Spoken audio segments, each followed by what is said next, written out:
fun, great atmosphere, great crowd. Glad we were able to get out of here with a win. Hard-fought game, both teams. A lot of Auburn people here.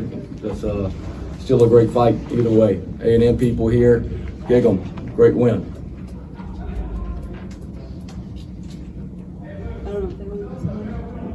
Bucky, just the decision at the end there on the free throw to try to miss it intentionally, was that discussed in the huddle, and just your thoughts on the final few seconds of that game? Yeah, I mean, the game's over. There's not a clock malfunction. I have no timeouts.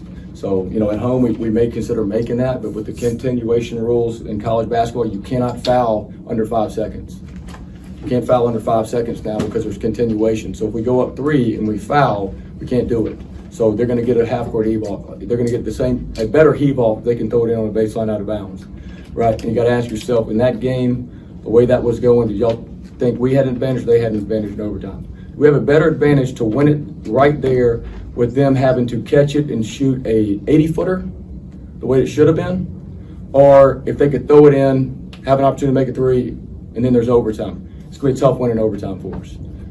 But they had no timeouts.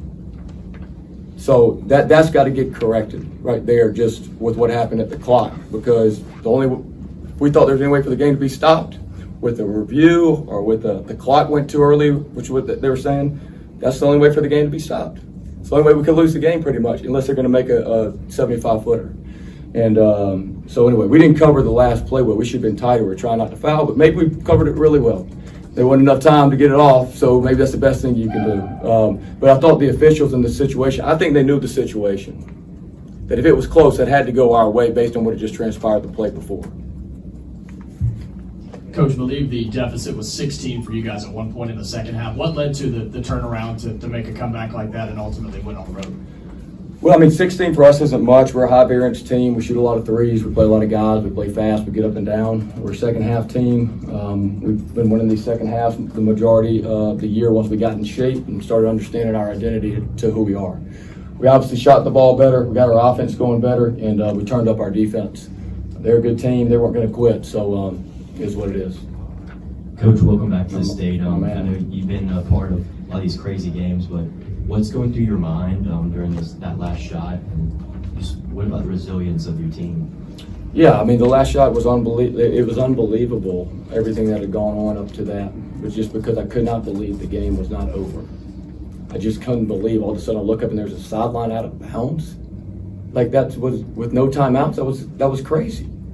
And I mean that you never see that, or you never would elect to do what we did in that scenario.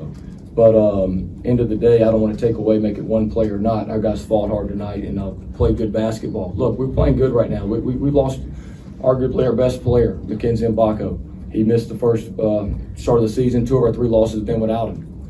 And right now we've won 10 of our last 11. Our only loss was to SMU, a top 25 team in overtime. So that's what I care about. We keep playing good basketball. Like you mentioned, you spent a lot of time, won a lot of games in the state. Was this one, for this being your first time back, this one a little extra special for you? It felt good. I mean, I got good memories here. We won a lot of high school games here. We won some college games here. I like the people of Auburn. I got a lot of good friends here I got to see before the game. The Pearls mean a lot to me. I've had my players play here at Auburn. I like the university.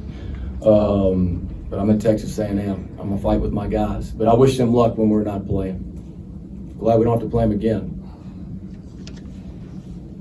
Is there anything else for Coach? Coach, I just want to ask you real quick about Pop Isaacs. How much does he contribute to this team, and how's he grown for you this year?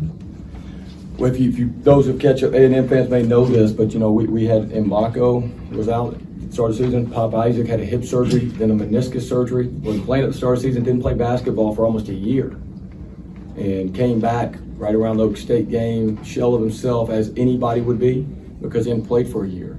And now he's been able to practice and he's getting his rhythm back. And I think that's the Pop Isaacs that you can see more on the regular. And what you did get to see though, with Mbako was out early and Pop was out early and not playing as many minutes, these backups got a lot of experience. And some of those guys that may have not had a ton of minutes that may not had a ton of minutes tonight, they were experienced minutes because they played some early in the season. And that was huge to hold it down when we were subbing.